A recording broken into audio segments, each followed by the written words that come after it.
امریکہ کے شہر ٹیکساس میں 1893 میں ایک ایسا عجیب و غریب واقعہ پیش آیا جسے سن کر آپ حیران رہ جائیں گے۔ دوستو، بندوق کی گولی عام طور پر اپنے ہدف تک پہنچنے میں 1 سیکنڈ سے بھی کم وقت لگاتی ہے، لیکن آپ کو یہ جان کر حیرانگی ہوگی کہ امریکہ کے شہر ٹیکساس میں بندوق سے فائر کی گئی ایک گولی نے اپنے ہدف تک پہنچنے میں 20 سال لگا دیے، اور تقریباً 20 سال بعد اس گولی نے اپنے ہدف کو کامیابی سے نشانہ بنایا۔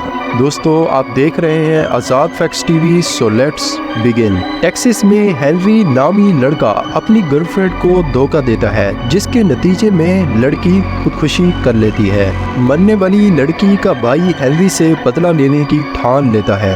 وہ بندوق اٹھاتا ہے اور بدلہ لینے ہنری کے گھر پہنچ جاتا ہے۔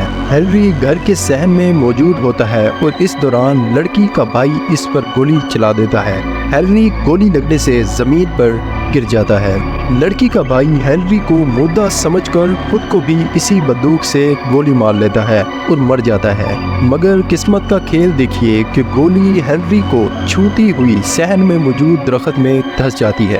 ہنری کے منہ پر صرف ہلکی سی خراش آتی ہے اور وہ زندہ بچ جاتا ہے۔ اس واقعے کے 20 سال بعد ہنری اس واقعے اور درخت میں دھسی ہوئی گولی کو بھول جاتا ہے، لیکن ایک دن ہنری کے گھر میں اچانک کسی وجہ سے آگ بھڑک اٹھتی ہے جو اس گھر کے صحن میں موجود درخت کو اپنی لپیٹ میں لے لیتی ہے۔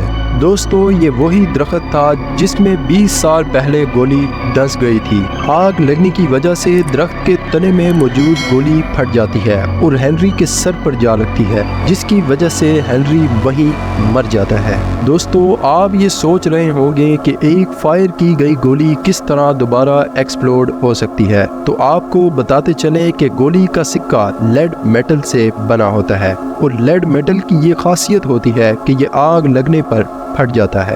اس طرح گولی نے 20 سال بعد اپنے ہدف کو کامیابی کے ساتھ نشانہ بنا لیا۔ دوستو، یہ واقعہ محض اتفاق ہو سکتا ہے، لیکن یہ اتنا حیران کن تھا کہ 20 کی دہائی میں یہ بہت زیادہ مشہور ہوا، اور اس وقت کے تمام اخبارات نے اس واقعے کو شائع بھی کیا۔ دوستو، اس طرح کے مزید امیزنگ فیکٹس کے لیے چینل کو ضرور لائک اور سبسکرائب کیجیے۔